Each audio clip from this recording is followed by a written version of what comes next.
I'm an independent consultant and curator with the Futuribile. I work with researchers and entrepreneurs to design tech R&D projects that embed social justice. And I research and write to raise awareness about the topic. I don't know how we say, but I'm happy to share the screen, maybe, with 4 speakers. So Ingrid Schneider, professor of political science at the University of Hamburg, professor in law and ethics at Birmingham Law School, and fellow for the Alan Turing Institute and Mozilla. Olivier, the head of the NGI unit at DG Connect, and Jaya Klara Brekke, assistant professor at Durham University and founder of Cobox. As little housekeeping note, we will engage in a discussion with the 4 of them, but we save some space for open questions at the session end. And a little note for the speakers, since there might be people new to this space, please aim for clarity. There is still a lot to do to channel European research out of the lab, and it starts from places like this and from language. So we are going to discuss the data economy, where economic value is generated from the accumulation of data, personal or not, and the capacity to generate predictions based on that. This approach to the data economy has been mainly dominated by US big tech, with a great accumulation of wealth and influence, as we know by now. It's not just economy, we're talking about our everyday, since sensors, devices, and apps, they blend into our everyday practices, and our experiences are increasingly digitally mediated. It's a matter of governance, of how we balance top-down centralization and decentralization from the bottom up, and also of sustainability, which need to be embedded in the notion of human-centric. COVID-19 has been speeding up the process, and that's why it's urgent to make the case for a healthy European data economy. So I'd like to start with Ingrid, because you've been looking into different economic and political models for the government, set the scene and look beyond the Silicon Valley model. For the very nice introduction. Can you hear me? Yeah, sure. Yeah, okay. Yeah, and thanks also to Nesta and the City of Amsterdam for hosting this event and the excellent talks. In Europe, there's a lot of uneasiness about the present data economy, dominated by large American platforms who have gained enormous market value, a giant user base, avoid taxes, and often ignore European data protection rules. Europe feels squeezed between the US and China and wants to assert its digital sovereignty. In the search of alternatives, I have identified 4 models for data governance, and I will primarily refer to personal data. These models are ideal types or regulatory ideas. So the first model takes data as individual private good. Darren Lanier proposed to introduce micropayments as remuneration for the sources of personal data. He argued that humans would be empowered by monetizing their input as data providers and by allowing them to choose which data to release to whom. His intention is to integrate the sources of data into the value chain. However, the bargaining power of individuals is low, and the asymmetry of power between the many data sources and the few data platforms will remain. Moreover, monetization might lure vulnerable populations such as minors and poor people into disclosing too much data, detrimental to their own interests and privacy. This model might also overburden individual decision-making and require a huge bureaucratic administration to compensate individuals, which in turn would establish gigantic surveillance databases. So these are the pros and cons of the first model. The second model is data as public good, owned either by the state or the municipality. This model considers data as public infrastructure to be accessed by anyone, especially by public service providers, to make mobility and energy services more efficient. The advantages of this model is that small and medium entrepreneurs as well can get access to the data, and that public administration can facilitate research and innovation directed at the social good and impose such an orientation by public procurement. However, centralized data storage by the state may also imply state surveillance and loss of privacy for the citizens. The third model is data as commons, as inspired by Elinor Ostrom's research. Here, data is conceptualized as a common pool resource managed by a community according to self-organized rules, effective communication, internal trust, and reciprocity. Here, data cooperatives or data unions come into play. Its participative and transparent approach is charming and might promise collective bargaining power. The implementation, however, is tricky, as it must be defined who belongs to the community and how externals can be excluded. In addition to the necessary boundary drawing of communities, adequate democratic decision-making about legitimate purposes of data usage would have to be found. The fourth model is the fiduciary trust model. It's based on the delegation of certain data rights to a legally and financially independent, trustworthy third party or intermediary, the data steward, who is obliged to put the use of the data to the purposes defined by the donors and directed to the benefit of the whole society. Data donors can keep some control by maintaining their right to withdraw their data. In addition, institutional review boards and data donor representatives in the governance structure might provide for monitoring, accountability, and control structures. However, the question remains who controls the controllers. There might also be the danger of collusion of interests and the fiduciary being captured by the clients to whom data access is given. Moreover, it would be necessary to have a diversity of fiduciary trusts and competition between them to avoid a monopolistic super trust, which could turn out to become a new meta platform. Many more questions need to be resolved to put such models into practice. What seems to be necessary are pilot projects in sectoral use cases and sandboxes to experiment and gain real-world experiences with these data governance models. My greatest sympathy, I confess, is with the fiduciary trust model, which might also be combined with some form of representation by data cooperatives or data commons. In my view, a fiduciary trust would be the best choice to proceed for an ethical and trustworthy European economy. Thank you very much. Thanks, Ingrid. Thanks for the perfect and quick sketch of the situation. Yeah, as you described, we have a tension today between, let's say, data as asset in the classic economic term, and data as a common on the other.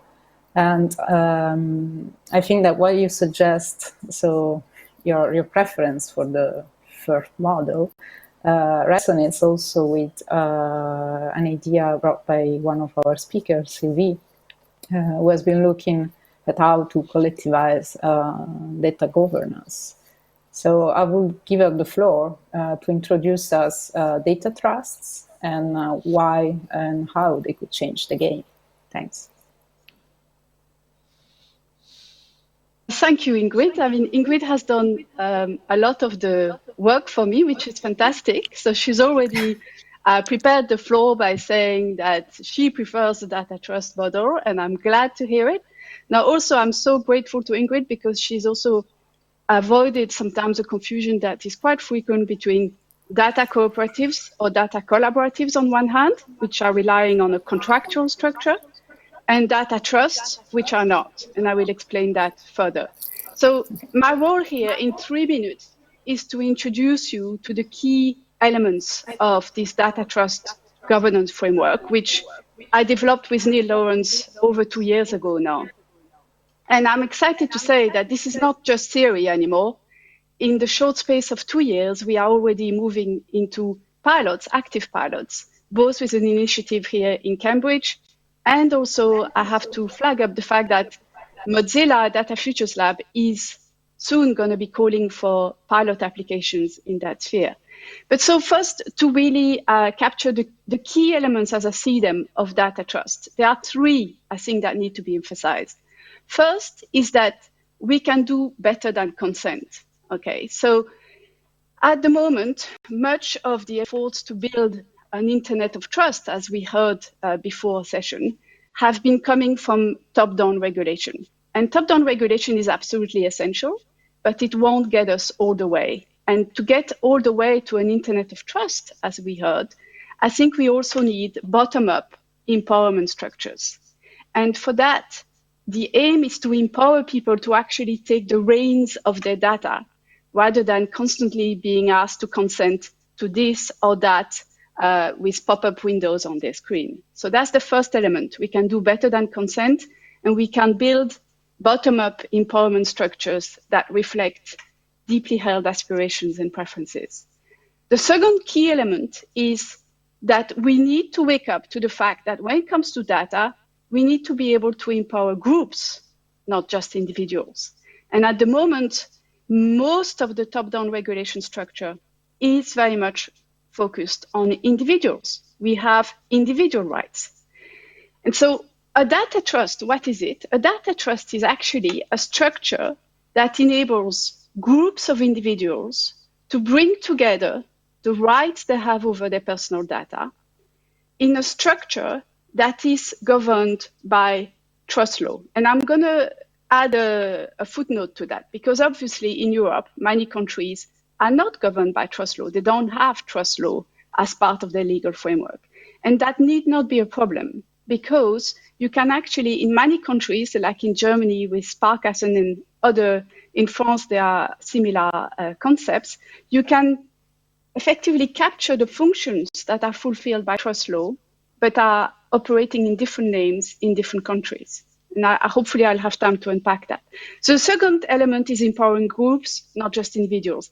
And the third element, which I think needs to be emphasized, is that at the end of the day, data trusts come from a concern to bring together 2 concerns that are too often kept separate. On one hand, we do need to address the significant vulnerabilities that come from the fact that we leak data on a daily basis, no matter what we do. So addressing vulnerabilities on one hand. On the other hand, we also need to be able to empower people to actually share their data to facilitate both individual and group aims, whether it's to, for instance, facilitate better medical research, better use of natural resources, etc. And at the moment, those 2 discussions, one about sharing data and how do we facilitate that, and the other about addressing vulnerabilities, those 2 discussions are too often kept separate. And data trust as a legal structure can effectively link those 2 concerns together. So to conclude, there are many things I could say, but I think what I want to emphasize most is that data trust as a term sounds good. Yeah, everybody says, oh yeah, I'll have a data trust, thank you very much. But I think it's essential that we be precise about what we mean by data trust. And for too long, progress in that space has been slowed down by very lax use of the term data trust, which is merged with data collaboratives, data cooperatives, and sometimes data commons. These are different types of data institutions, which can fulfill different aims. And they're each important. So my role here is to not diminish the importance of data collaboratives or data commons. These structures can play a very important role, and data cooperatives will be based on contract. And contract does not come with the same type of guarantees or protections as trust law does. Now, when you are in a country when you don't have trust law, like say in Germany, you do have institutions that have fiduciary responsibilities built in.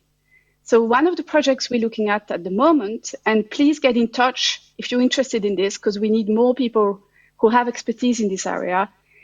One of the things we're looking at is the concept of Sparkassen and the extent to which they could present a very favorable structure for the creation of a data trust as a side objective, if you want, of Sparkassen. So at the moment, Sparkassen have built-in fiduciary responsibilities, and they, of course, handle a lot of data.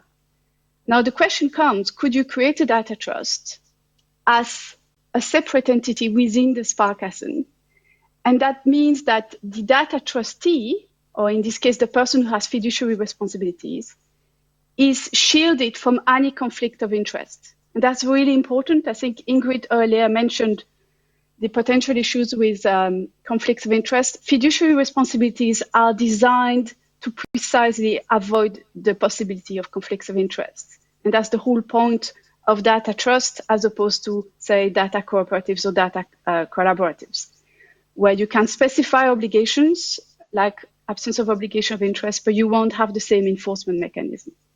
I think I should conclude here with a call for people who are listening to please get in touch if you're interested in either looking at this applicability of data trust in countries that don't have trust law. There's a lot of work to be done there.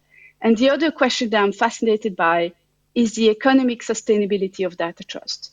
I think as a particular structure, they come with different constraints, which are probably more long-term in terms of outlook. And I think it's high time now that we're moving into pilots to have a better understanding of their sustainability conditions. Thank you very much. Thanks, Sylvie. It looks like there's a healthy competition of solutions to handle data in a less centralized way. And I'm sure we will get more details during the discussion. But just as a quick bridge over to our next speaker, Olivier, the European Commission is looking at ways to put in practice what you've been studying and proposing. I'm thinking about the European strategy for data. I'm thinking about the idea of expanding the digital single market to the data space. So maybe, Olivier, you could give us, you could sketch for us what is next to come in this space, even beyond NGI, just as a general EU direction. Thank you, Marta. Yes, happy to do that. Can you hear me well? Yes. Okay, thanks a lot. So thanks a lot to both Ingrid and Sylvie for setting the scene and introducing these novel and very interesting concepts of data commons, data trust.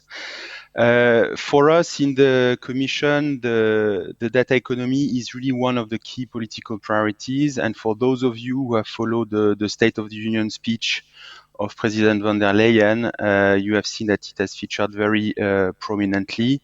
It's a key element of the digital transformation. So in order to have new mobility systems, in order to have personalized medicine, in order to transform our industrial processes, for example, with digital twins, we need to be able to store, transmit, and process very effectively data. Of course, data is also extremely important for the development of artificial intelligence. What we have seen during the COVID crisis is, however, maybe a bit, there are elements of hope, but there are also elements of concerns, I would say. We have seen that sometimes data was not shared as it should have been because of a lack of a clear framework, because of a lack of interoperability, or because simply there was no willingness to share the data. And this is despite the obvious benefits of data sharing, for example, to follow the propagation of the virus and cross it with different data, to share data for scientific research or for public policy purposes. So there is clearly a need to do more to create a fully functioning European data space. So we have done quite a lot, I think, until now in the European Union. We have, of course, implemented the General Data Protection Regulation, which really puts the human, the individual at the center of the data economy. Their rights need to be respected. They need to be in control of the data. They need to be able to port their data. They need to be able to give their consent, get their data erased, etc. Another important element of the GDPR is the idea of free flow of personal data. We have created one space in the digital single market where data is flowing freely, both personal data under GDPR and non-personal data. We have done quite a lot in terms of investment in technologies, investment in infrastructures like cloud computing. And we have also, the Commission is also, like all public administration, a producer of data. And one example is the geospatial data that are coming from our Copernicus program. So there is in front of us really a data revolution. If you look at the volume of data, if you look at the weight of data in the GDP, this is going to increase enormously in the years to come. And one important element is the industrial data revolution. So we have seen the personal data revolution, if you want, in the last 10, 15 years. And now we will see the industrial data revolution. So what do we have in the market? Some of the previous speakers have mentioned it. We have very powerful platforms, which are usually non-Europeans, who control large amounts of data. They use it to provide excellent services. They also use it to expand in a different market, and they have a real grip on the data that are circulating on the internet. We also see completely different models. We see models where the state is controlling, surveying the data at the expense of the rights of individual. And clearly, this is not the approach we want to follow. So the point is that if we do not want to be imposed a different model, we need to have the right framework in place. And our view is that this framework needs to be developed at the European level. So it is no surprise that the very first instrument that we have proposed under this commission in the field of digital is the European Data Strategy. And really the objective of this strategy is to facilitate the circulation and the exploitation of data in Europe, but also to have the infrastructure to do that. We have proposed a number of initiatives as part of this strategy. One of them is the creation of European data spaces. So we propose to create 9 spaces in key areas. So one of them, which is of even more importance after the current crisis, is in healthcare. We also have a space in the field of the Green Deal, in the field of industry, in the field of public services, etc. And this is really a comprehensive approach that we are proposing. We are proposing to invest to cover the data infrastructure. We are proposing to develop the data sharing tools, but also the architecture and the governance mechanism to allow data sharing. And we are working at the moment on a legal instrument to define this governance mechanism. So that's one important initiative, these European data spaces. We also want to make sure that public data are used and reused, in particular by SMEs. Too often, these data are insufficiently known and used. So we will be working on favoring access for free to high quality public data sets through APIs in a machine readable format, etc. And then we have what we call the Data Act, which is a legislative instrument where we will try to clarify data usage rights, both in a B2B context, so when business exchange data among themselves within a sector, across sectors, but also in a business to government setting. So when business exchange with governments or when they use the data coming from governments. And in that exercise, we will also look at the data rights of the individuals, in particular how it could enhance data portability rights. And this is also where we are going to look at this novel concept of personal management space, data commons, or data trust. So we will also, as I mentioned, invest in the infrastructure, and we have now an agreement on the financial framework for the next 7 years. We will put 2 billion euros in developing the data infrastructures in Europe through, for example, cloud federation. And you have heard about several initiatives in Europe to develop these cloud and data infrastructures. So as you see, these are very concrete initiatives which we are launching this year or next year. And really our ambition is to deliver quickly. We think there is no time to lose. We see the obvious advantage of both in a social and economic term of the data economy.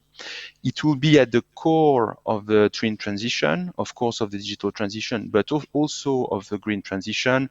There will be no green transition if we are not able to change our mobility systems, if we are not able to change the way we produce and distribute energy. And for that, data will be an essential input.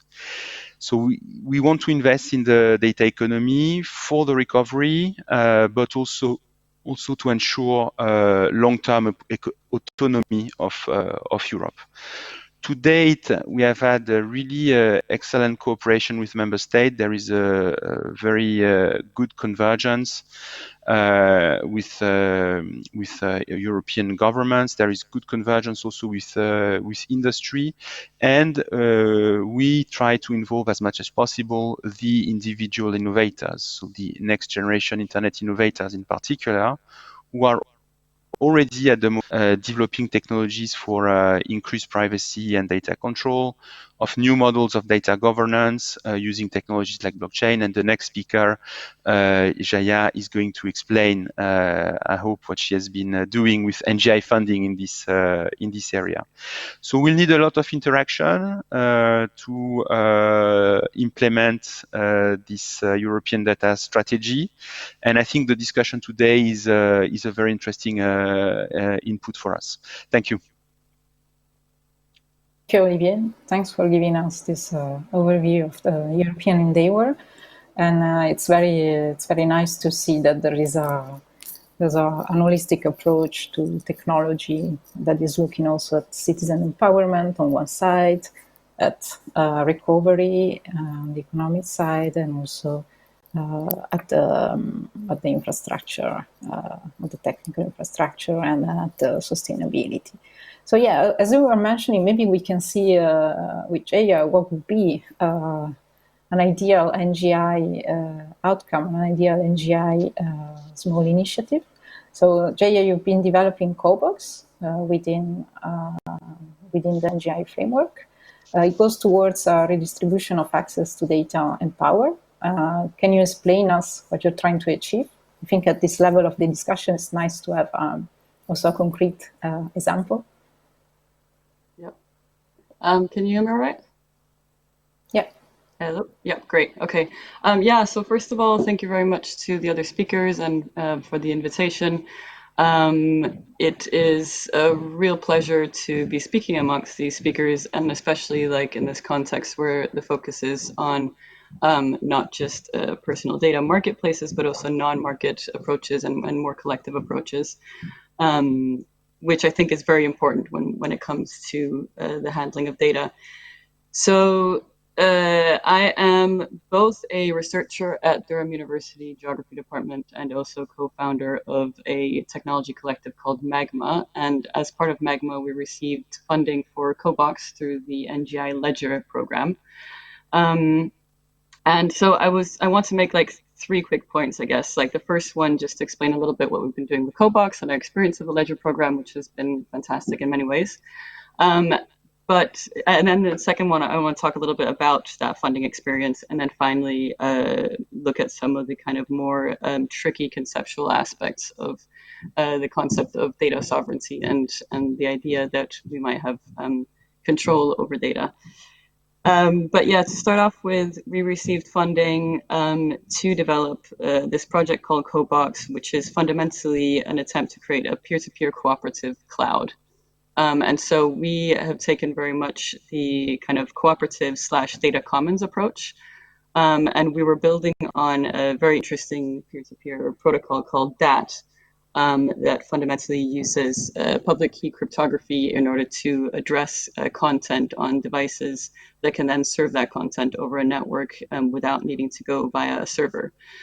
So this opens up a whole lot of interesting possibilities in terms of communities quite easily setting up networks to serve data between each other and have quite good control over those networks. So it's a very interesting protocol to develop exactly things like data commons and data cooperatives, because it kind of ensures that type of collective control, let's say.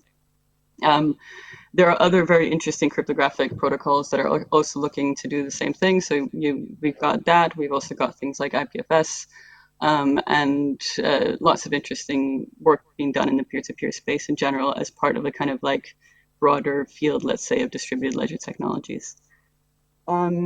So when we were developing CoBox, I think it's worth to highlight that there's like, this isn't just about technological innovation. There's really kind of innovation that needs to happen at the social, legal, and design level as well. So when we're talking about transforming, how the internet operates, when we're looking at kind of the next generation of the internet, let's say, that actually implies quite a lot of changes and quite a lot of research and development also in terms of how users interact with these new types of platforms and developing new types of design patterns for those types of interactions and new types of kind of contractual relationships and so on. And to get to my second point about funding, that is something that I think we probably need more support for. As innovators. So right now, there's fantastic programs like the NGI Ledger program that kind of like really enables like that kind of like initial startup phase.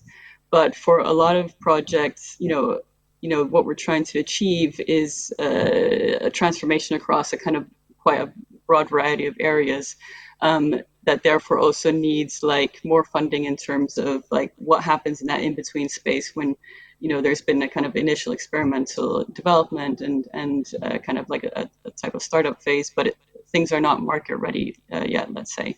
And in addition to that, I think another thing that's been great about this policy forum so far is that there's a lot of focus on business models and the question of business model innovation. So here also, like what we're seeing is a little bit of a discrepancy around the fact that there's a recognition that we need to develop new business models or new economic sustainability models for the internet. But actually, so far, there's not a whole lot of kind of like funding support for that. So, just to speak about like our specific project, this 1 year kind of startup phase was very much focused on the kind of tech development, but really what we need is also more support to look at the kind of business side of things, the economic side of things.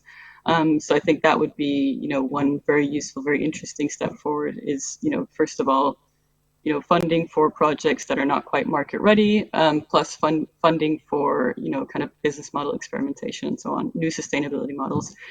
And that's also where I think, I think one of the previous speakers said, in relation to things like GDPR, we can do better than consent.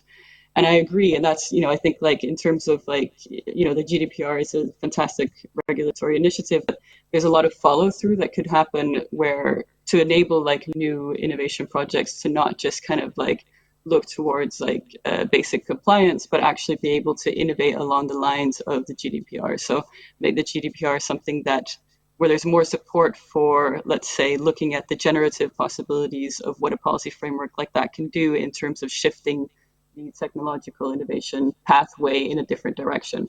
So this is more than compliance. It's a shift in development pathway, and that requires a lot of support basically to make that kind of more of a reality. The final point that I just briefly want to kind of touch on, I guess, is more on a kind of conceptual level, where I think, digital sovereignty is like a term that's being kind of like thrown around by a lot of different actors right now and refers, at times to kind of like, let's say, more national type concepts of sovereignty, or like self-sovereignty, individual sovereignty, data sovereignty. There's a lot of kind of like related concepts, but I think like the when it comes to what sovereignty really means in the kind of digital space, there is some sense of that it entails something about having more control over data. But the nitty gritty of what that really means when we're talking about digital spaces, and we're talking about data that can't always be treated so discreetly, as in you can't always, attribute a data, directly to a specific individual or whatever else. Like there's, you'll have bits of attributes that get from one individual in one particular moment that will feed into a machine learning algorithm that might affect another person at a different moment or whatever else. So really the value here is about the relational aspects of data. And I think some of the collective approaches that we've been discussing in terms of data commons and data trust and so on starts to get at the fact that the value of data is relational, and because it's relational, approaching it from a kind of like the control of the individual perspective gets quite tricky. So I think there's a lot more research and a lot more work to be done on what sovereignty really means in the context of the digital space and in context of data, when data flows and feeds into technical processes in the ways that they do today. So, I think, getting to some of those questions, really working out what we mean by sovereignty, and what control might look like. I think that we need more research in terms of the relational aspects there.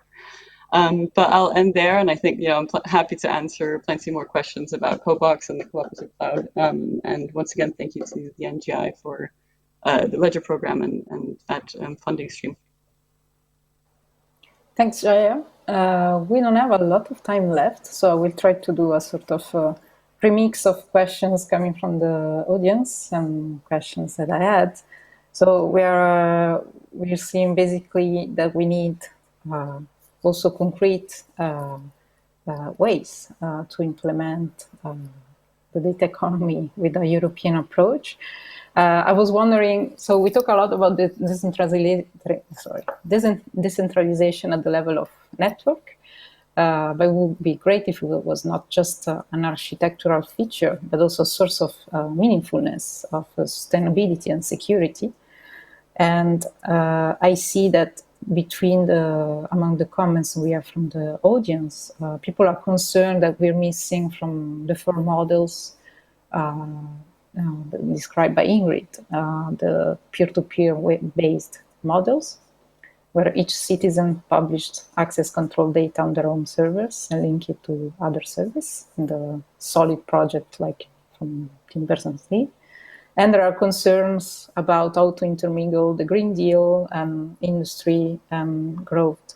So I wonder, could we have a sort of, borrowing the term from urbanism, could we have a sort of 15 minutes data economy? What would it look like? Could we kind of think of localized and interconnected innovation and how would that happen? It's an open question for everybody, of course.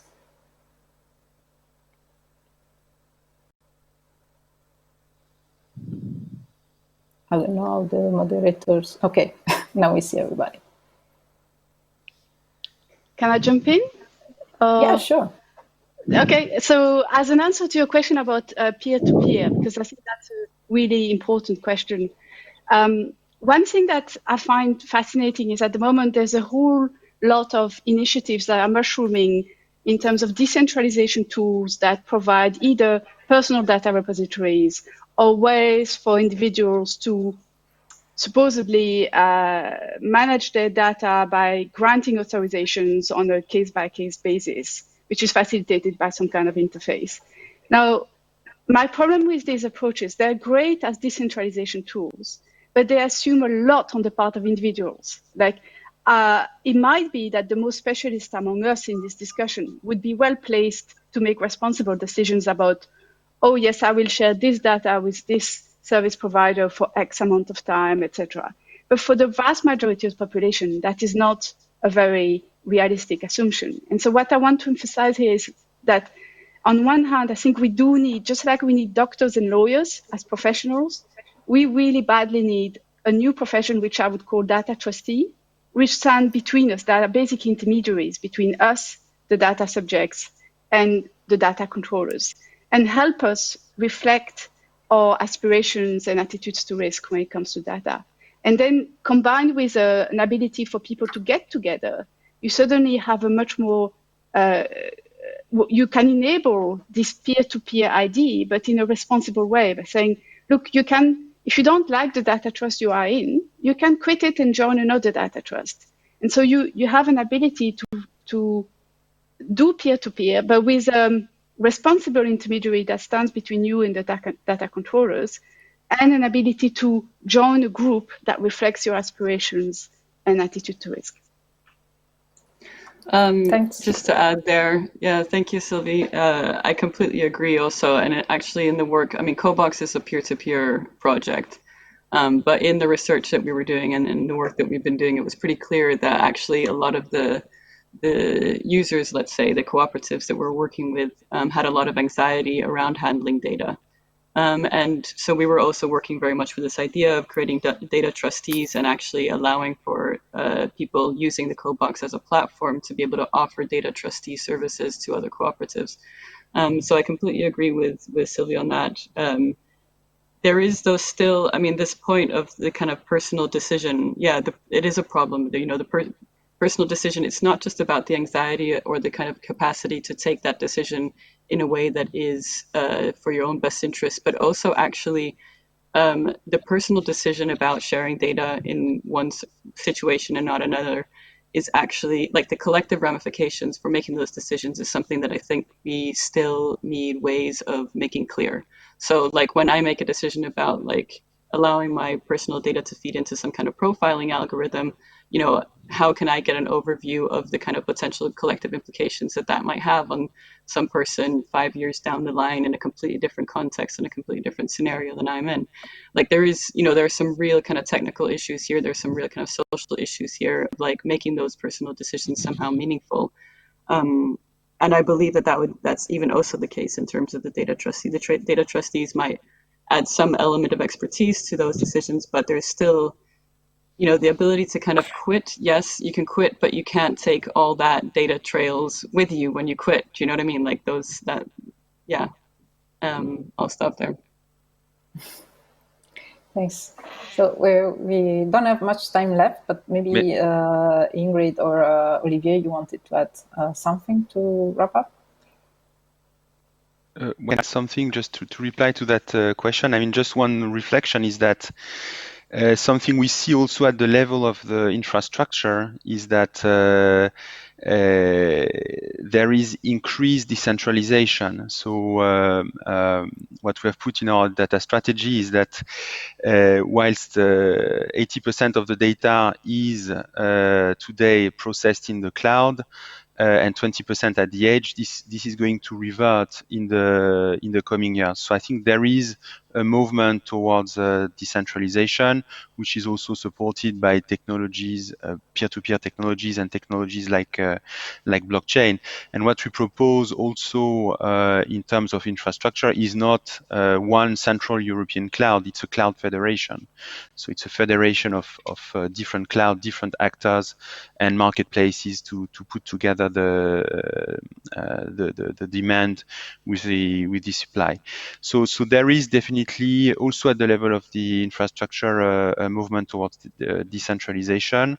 I think we need to experiment with that. We need to experiment with different ways of managing the data, different ways of using the data, how this decentralized data can be used for the public good. For example, what we call data altruism. How can we make sure that data is used for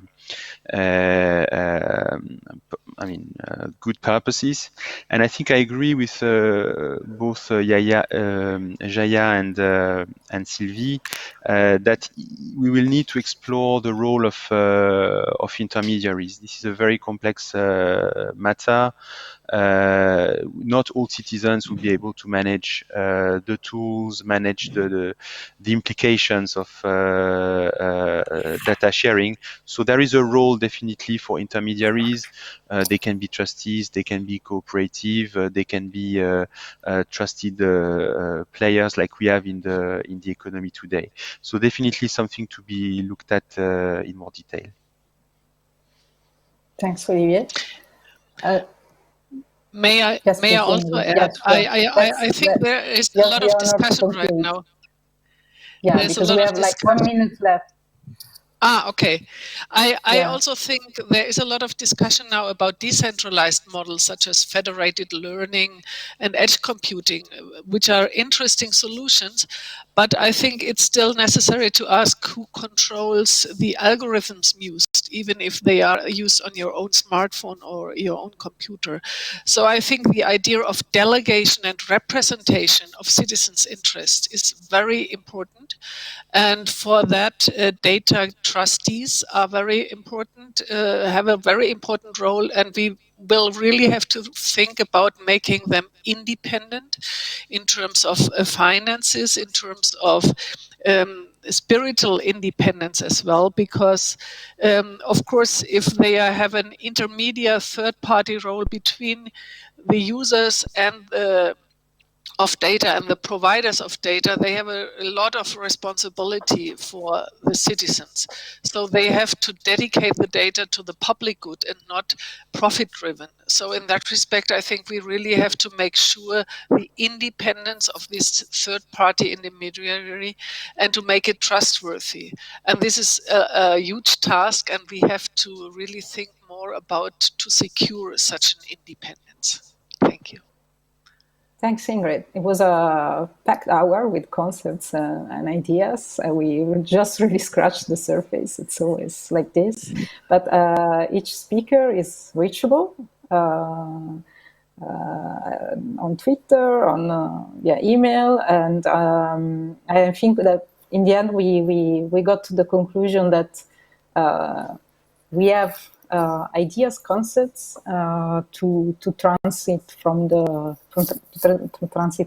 actual model to a more decentralized one, and so that's probably in this middle ground where we should invest and work in the coming years. Thanks a lot to everybody. I hope it was a nice experience, and I hand over the floor to the organizers.